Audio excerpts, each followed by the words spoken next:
What would change in your life if you decided eternal destiny was bound to the earth? We're going to get deeply theological, environmental, and ultimately practical on this episode of Compass.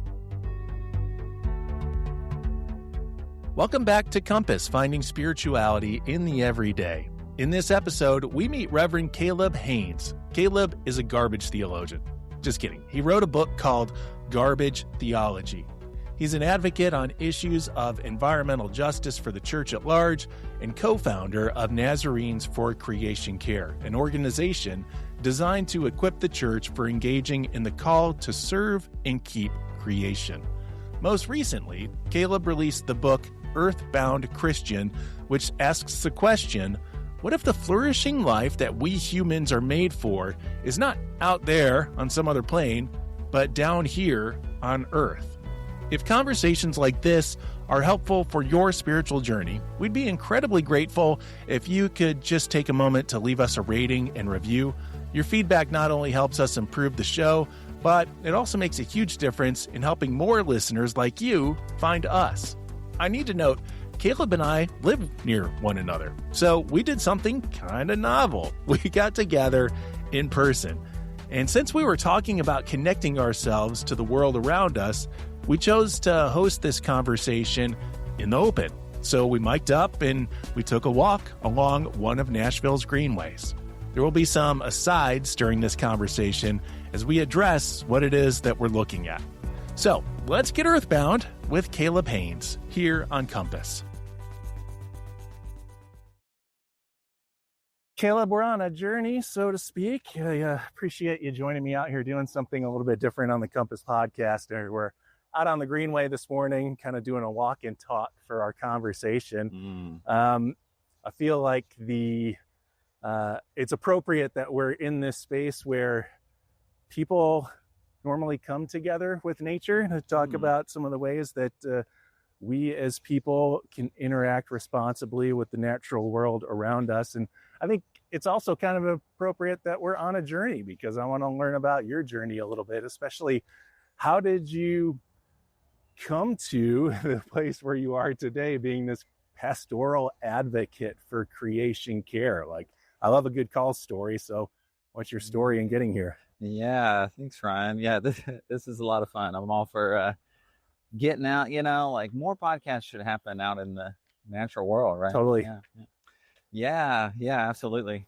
So, it was a bit of a trickle in, I would say, like all good things. Grew up in a rural part of Tennessee, and I think spending those formative years, sort of roaming in the woods, left to my own devices, and gardening with my grandmother and those sort of things, planted a lot of seeds there for love of quote unquote nature, and familiarity that maybe a lot of kids, especially in urban environments, don't get. But I would say vocationally, right.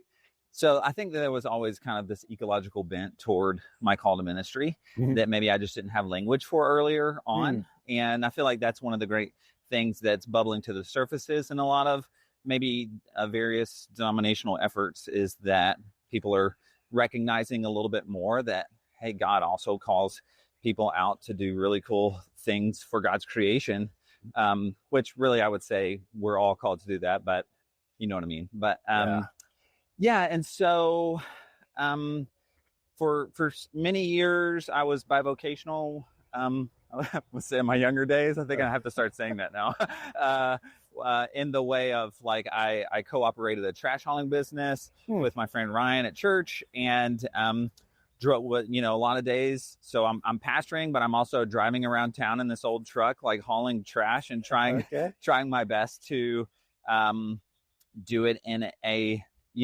eco-friendly manner, and just getting familiar with the waste system and seeing it all like really up close and personal. And so wrestling with that, that sort of dichotomy, and ended up writing my first book, which is called Garbage Theology, kind of out of that experience. And,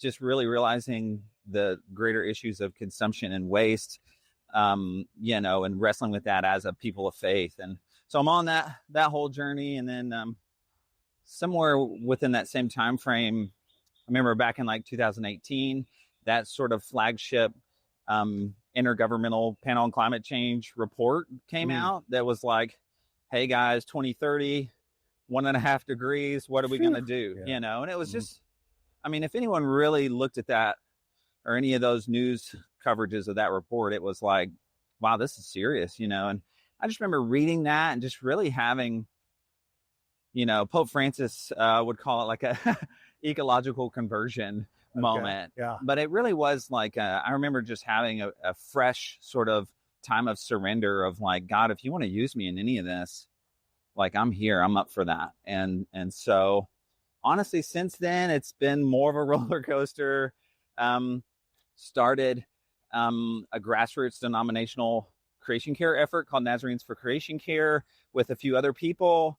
We did a big creation care summit in Flint, Michigan at the end of 2019. We got some pastors invited us out there, and we did that. And it's just sort of rolled on from there in a variety of ways and efforts into all the other new hats I'm wearing today. But you said that you felt kind of a predisposition to some of the environmental concerns, but maybe you didn't have the language for it. Have there been some voices of influence or some educational routes that you've taken to help give you the language for it? Yeah, absolutely. Well, it's one of those things, once you begin digging, you find that you're probably not the first person here.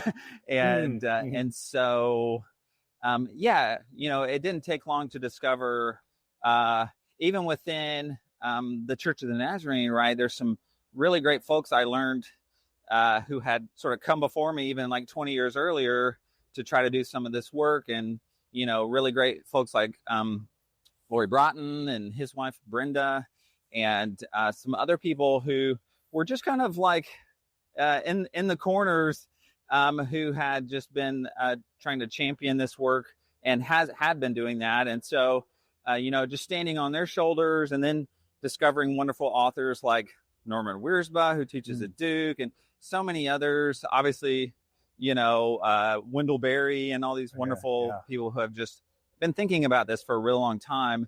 It's just that maybe the tradition that I'm from hadn't highlighted these people or these stories. And so unearthing that, later went to do a master's with ecology theology with Nazarene Theological College in Manchester, UK. And so that was really formative and really great time, and getting spending more time with my farmer and professor friend Jason Adkins over at Trevecca throughout the years, and just rubbing elbows with some people who had been thinking about this longer and had some language, and then sort of developing my own. The language has brought you to a point where you've become a writer yourself. You mentioned your first book, and you have a second book. I guess it's your second book. Is that right? Or is it? Yeah, the only other one is like a small group study that we put together. Yeah. Yeah. Well, it's just come out.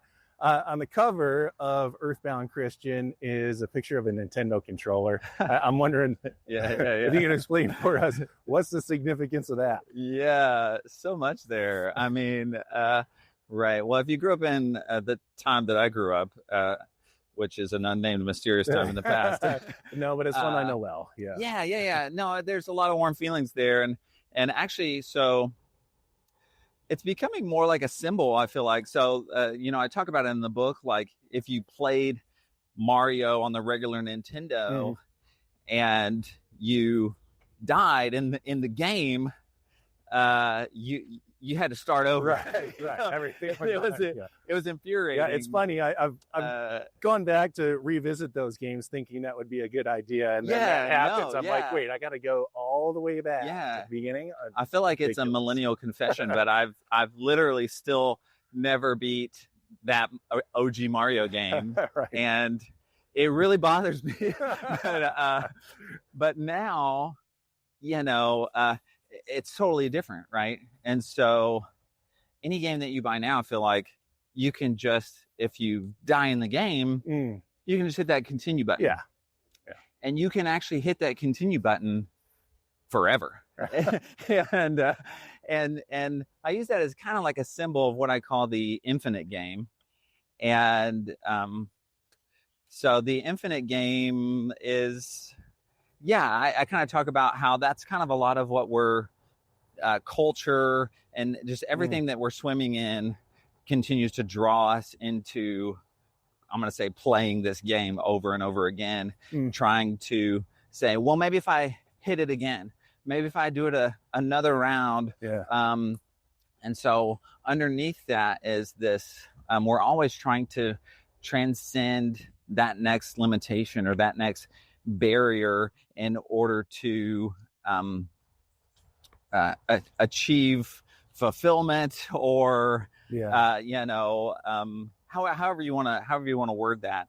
And why this is important, because this is underneath here is a conversation about the kinds of things that have now led us to ecological overshoot, climate change, ocean acidification, back to that sort of overconsumption and waste, right? Is this sort of posture of more. And so I get into, how our economic structure works, and everything from like, all the ways that we're trying to continue to overcome our humanity rather than lean into what I would say are the sort of God-given limitations and boundaries that are part of God's design.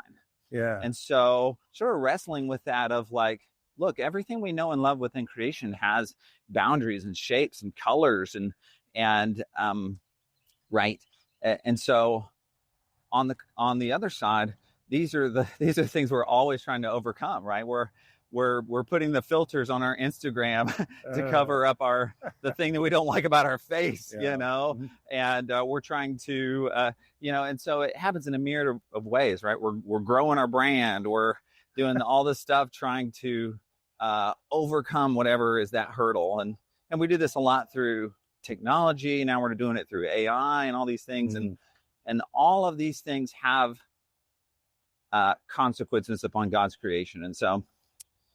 That was a long answer. It sounds like part of what's embedded in there is sort of this ongoing need that we have for instant gratification, I should say. That as you're talking about how we have a want to just consume more and keep consuming more, like we keep searching after the happiness in the moment. And part of what you point out is that this isn't all that there is, right? That there's, I don't know if I'm remembering this correctly, there's kind of a fine line between the infinite game and the eternal game, where there is more.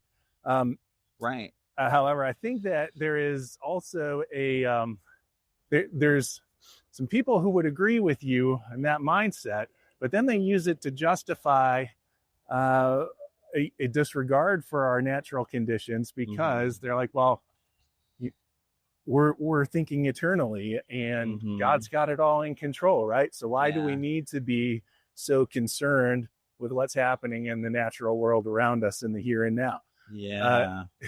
I'm sure that you've heard those arguments. I've never heard that before. Do you have some responses in your back pocket that might invite people to think a little bit more urgently about some of the things that are happening in our environment? Oh man, there's so much there. And in the book I do, so I make a distinction between an infinite posture and an eternal posture. Right.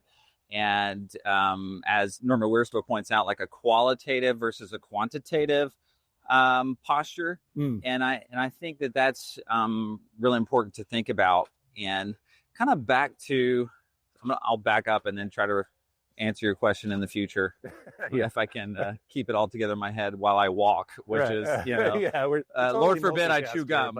But I think one of the temptations that we've maybe fallen prey to, and I write about this a lot in my first book, is, the sort of the idea philosophy, or what we would call it, heresy of Gnosticism, right? And that we've over spiritualized our gospel to the point that only, on paper we wouldn't say this, but very practically and very often within the local church, it actually does look this way, which is kind of terrifying to consider, that we have overvalued and almost only valued that of the quote unquote spirit. And so much so, we spend most of our time talking about inviting Jesus into our hearts, which is great. Do that, right?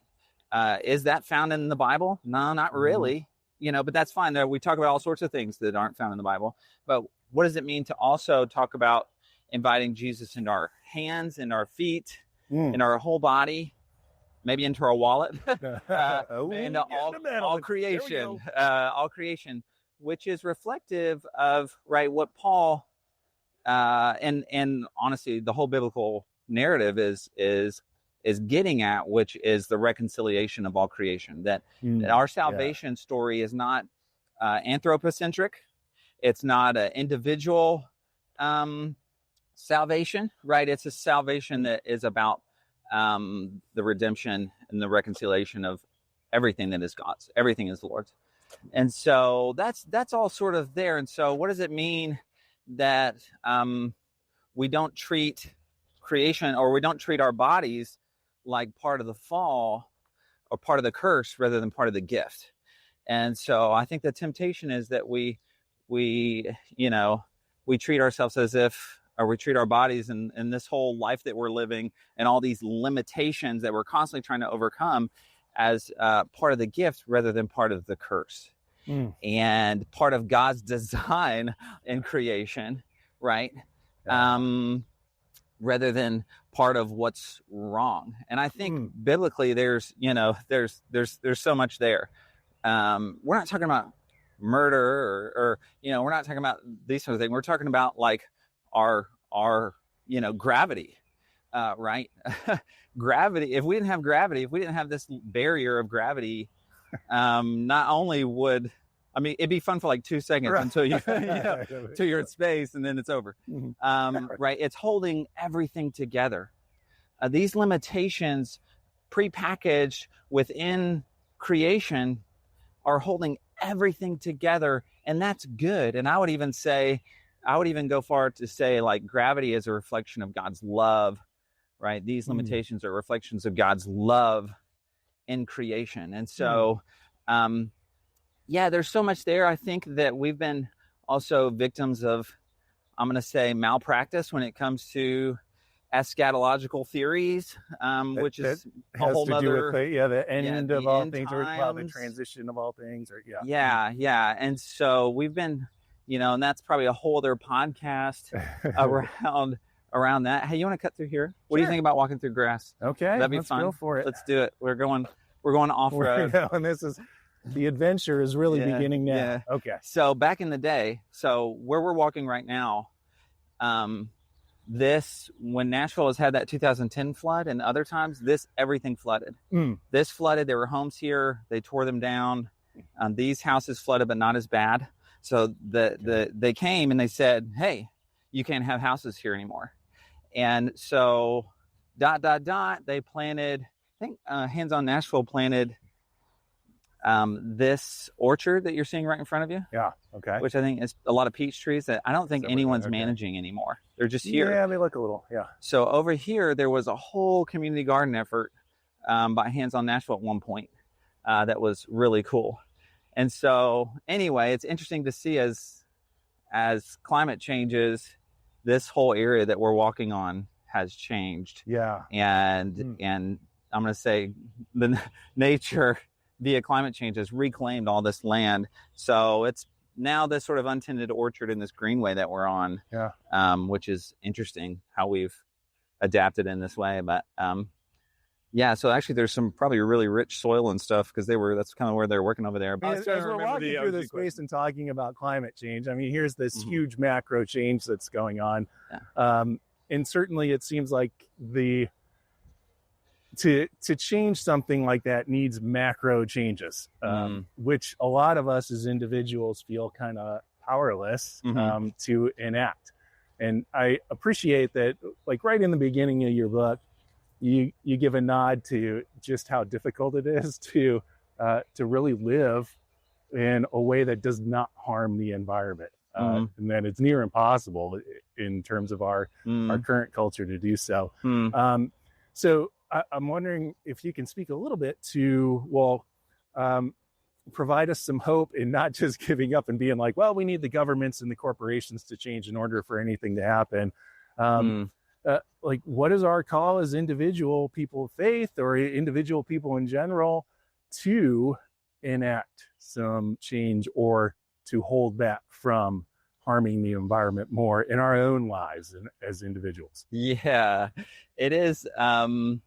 I actually, one of my favorite chapters is the opening chapter, because I try to go out of my way to name the absurdity of it all. And I think one of the first stories I tell is like, Emily and I are literally on a flight, right? So what I don't say in the book, the subtext is you're flying, right? Which is, you've already you're already making one of the worst decisions. There's a carbon footprint there. I'm like, welcome to hypocrisy, right? Which is an important starting point. Like, let's just say that up front. Yeah. We're humans and we're occasionally hypocrites. Right. We're walking now, but we drove here. Yeah.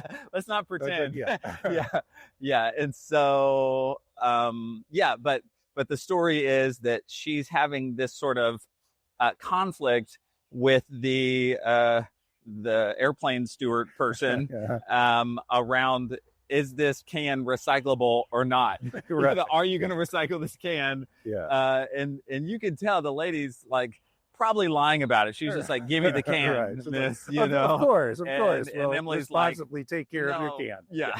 Anyway, but we're flying, you know, and that's kind of what it feels like.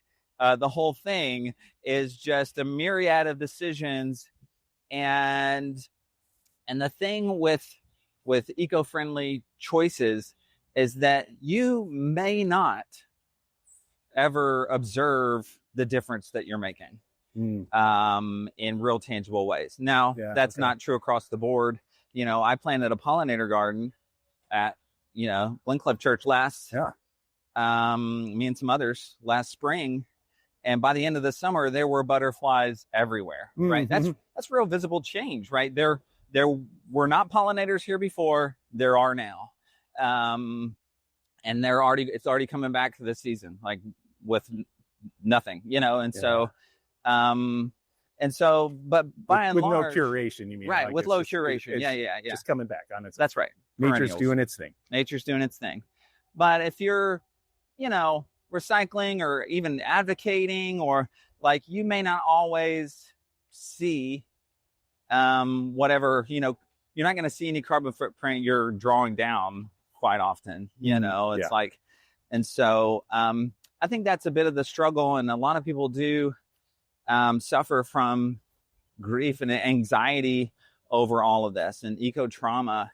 And that's also something that we've got to talk about as a church. But I say all the time, though, that every choice that we make does matter. If you throw a pebble into the water, ripples come out. That's literally baked within God's design for creation. And you can see how, back to the pollinators, like, you plant seeds, things grow.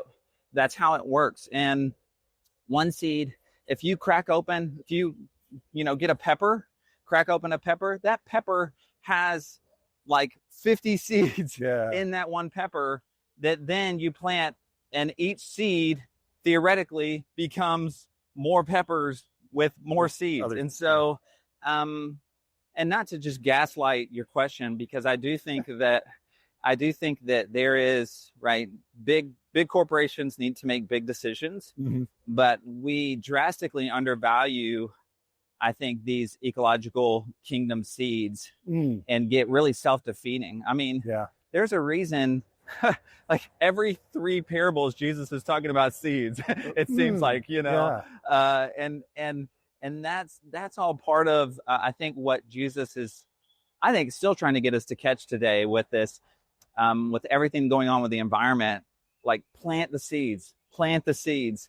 And there's so many, like, maybe they're on the path, maybe they're not, maybe they're over there, but scatter them, like, and because every one that grows produces, like, has that opportunity. And so, but it won't if we don't ever plant them. And so, sorry, I feel like this is an oversimplification of a, really tough thing, but I find myself here a lot, really encouraging folks that, that's all over the gospel, right? I mean, the little things, the last shall be first, the meek will inherit the earth, right? I mean, our gospel is a gospel of being faithful in the little things. And I think that's really the sauce as well with sure, talk to your colleague, call your congressperson, like, show up, sign those petitions, like, you got to do it. But again, like, do the little things too, like, and do just whatever's before you, and don't let perfection become the enemy of the good. So what has this work taught you about people? Yeah. I like people. Yeah. It's funny that we laugh at that. Like, that's refreshing to hear in this day and age. Like, yeah. Sometimes I do too. Yeah, and I mean, we're just kind of joking, but I think maybe that's underneath a lot of how this is broken. Back to the whole thing we were talking about earlier of, like, I think too often some of what's underneath here is that people haven't been told, like they're forgiven, like they're created in the image of God. They belong, like you belong here, like, and here on earth, like we're on earth because God wants us on earth. Like, we are of earth, created here on purpose. None of this is accident. None of this is a waiting room. Like, this is all part of the story, and we're supposed to be here. And so that sense of, like, you matter, you belong, and that's all baked into the ways that we encounter each other and our relationships with God's creation. And so on a different way, you want to go this way? Yeah. On sort of the other part of that question, I think that, this is one of those things that climate scientist Catherine Hayhoe talks about all the time, which is, the need to talk about climate change and talk about environmental issues. And what we find there is that it's not that folks are generally disinterested or don't believe that all this is going on. They're just not talking about it. And there's sort of a collective silence that we're just unsure about or feel unequipped maybe about talking about these things. And that's why I think these kind of conversations are so important, of just like, guys, we've got to normalize these kind of conversations, especially within the church, if we're going to go anywhere. I just think often we feel inequipped to do it, or we're not sure how it's connecting with our own lives. And so, I'm always inviting people to get more curious, right? What's something that you love? Chocolate, coffee, soccer, dogs, whatever it is,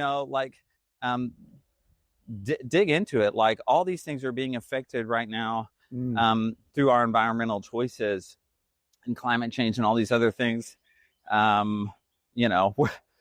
We're it's like, sorry, we're just walking past a huge pile of trash.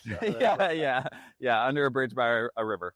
So this whole area we're on now, we did several cleanups.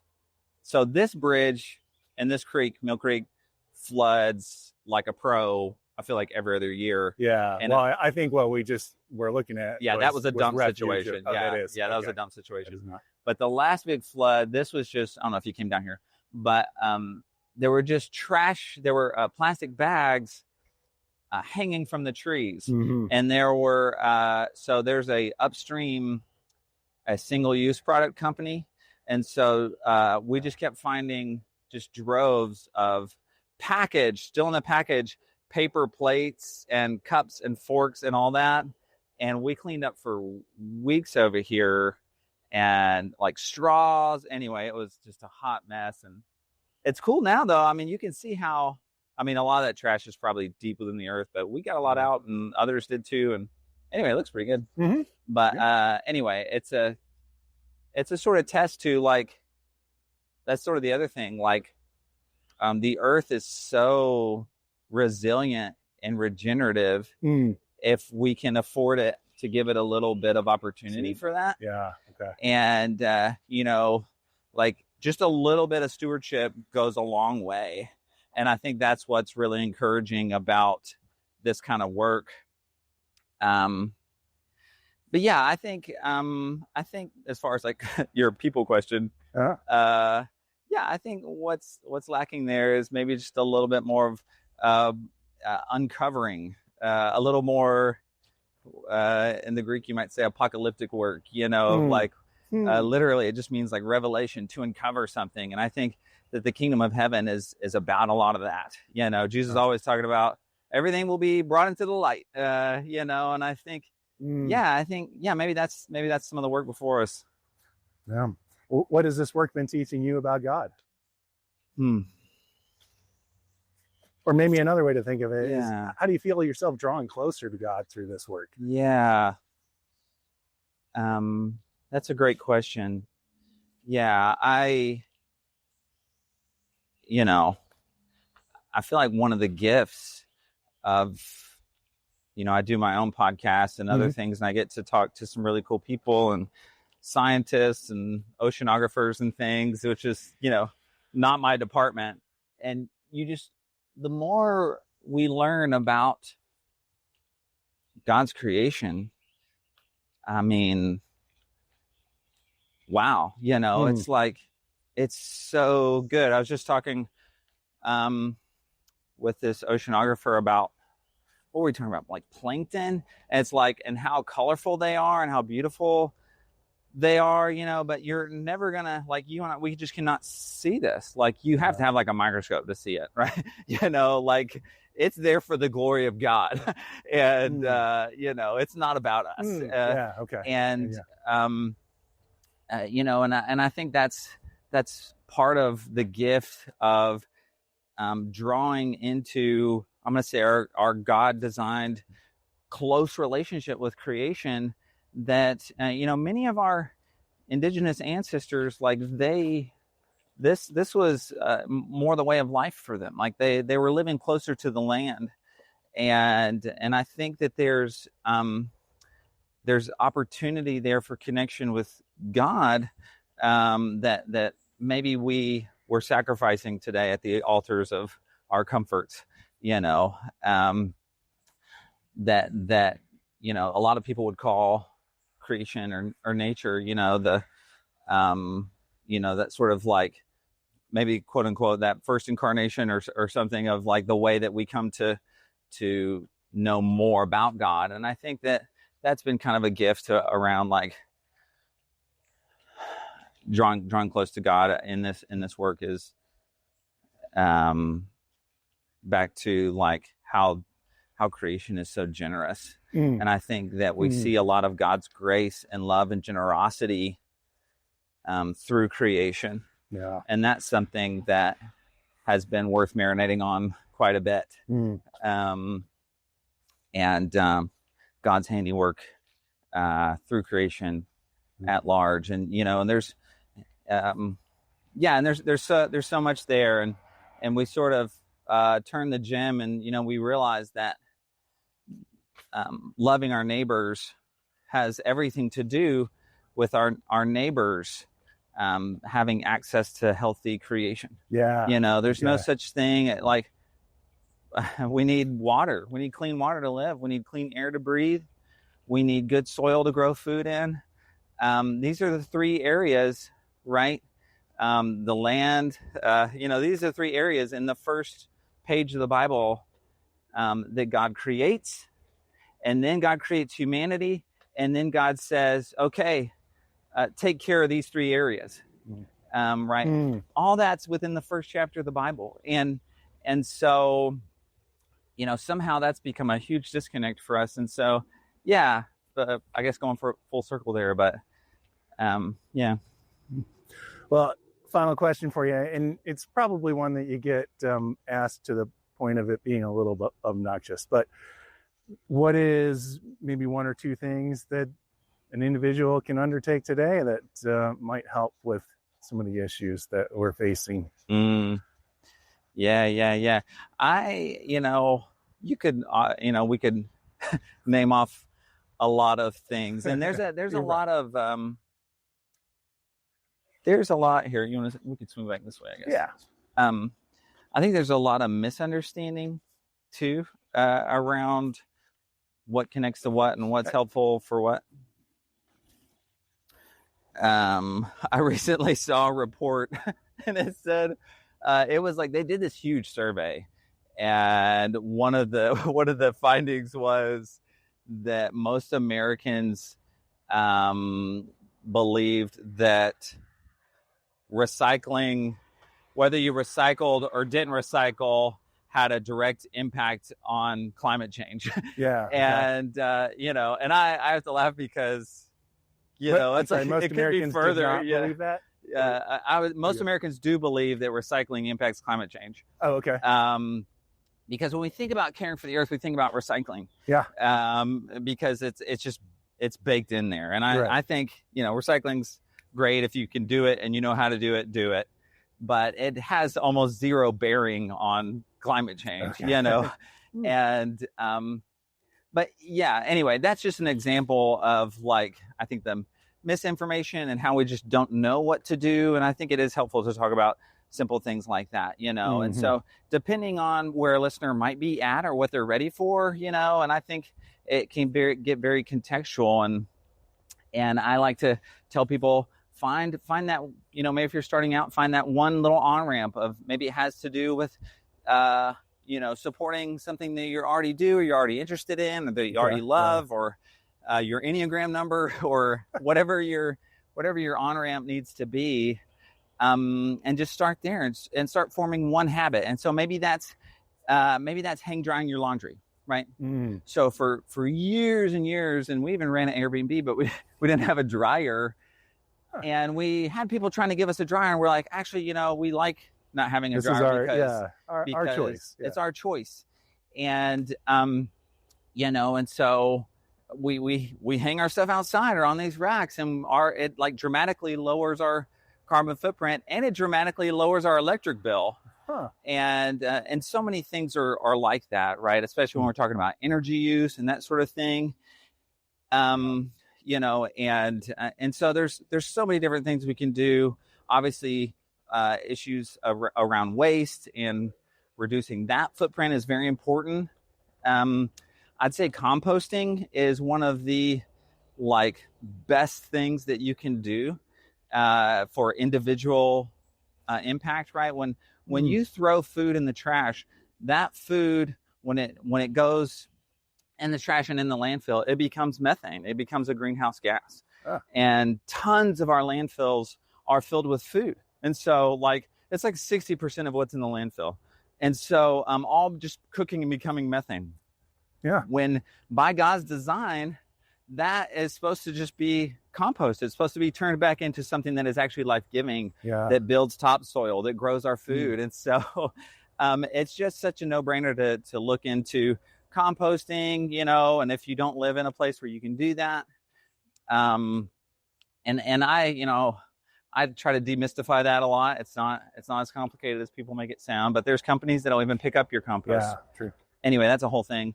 But similarly, I'll say one more thing is what we eat. We vote for the kind of world we want to live in through our meals. And, we eat 3 times a day. Yeah. Or if you're like me, you eat all the time. Right. And so, for meals, I got a snack every. For some of you eat a few times a day. I eat constantly. But, every snack is a choice, right? And it really does matter because you're advocating for a certain kind of agriculture, a certain kind of relationship with the land, a certain company that we would say, well, this is a good company. And again, this goes back to like, you got to do research and stuff, but, but honestly, the one biggest difference I'll say, and this is where it gets hard, and I know people are going to hang up the phone when I say this, but eat less meat. Especially less beef. Yeah. And that's actually, if you switch from just beef to beans, man, you like your footprint and your impact on God's creation is like heavy-handed good. Because so much of our resources go into producing beef. Yeah. If you took a shower for 20 hours, that's how much water goes into creating one hamburger. Okay. Wow. There's so much resources. Most of the food we're growing in the Western United States is not for our consumption, but so we can feed our cows. Yeah. And so there's so much there. But so just thinking about, and even if that's like only eating meat, maybe a radical shift is once a day for you. Yeah. I don't know, once a week. Any little increment matters. You know what I'm saying? And so I think there's so many things like that. And again, I think those can be challenging depending on what you're ready for. And I think underneath this, kind of going back to what we were talking about earlier with the book and what I try to get at a lot with Earthbound Christian is, it's going to force you to slow down. It's going to challenge you. Like if you got to hang dry your laundry, that's going to take some time, right? Or if you want to walk somewhere, that's going to take some time. And so there are values that when we sort of try to lean in, try to build those muscles again, to lean into some of our limitations, it's going to feel different, but I think you'll be surprised along the way what you'll notice and how much creation is designed to not only flourish in our slowing down, but also give us life. So, well, I want to thank you first for the physical and mental exercises here. This has been good. Your book is Earthbound Christian. Podcast is the Echo Christian Podcast. It's available everywhere, right? Yep. Yeah. And for folks who want to learn more about your work, where might they look you up? Yeah, you can go to my website, CalebCrayHaynes.com. Same with Instagram and all those things. So at Caleb Cray Haynes. So yeah, man. What are you taking away from this conversation? Are you ready to eat less meat?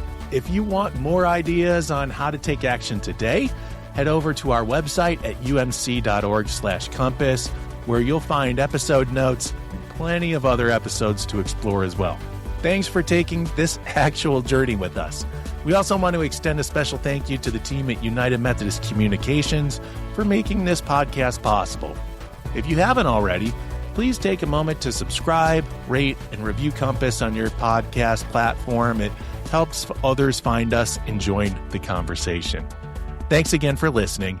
We look forward to journeying with you again next time. Peace.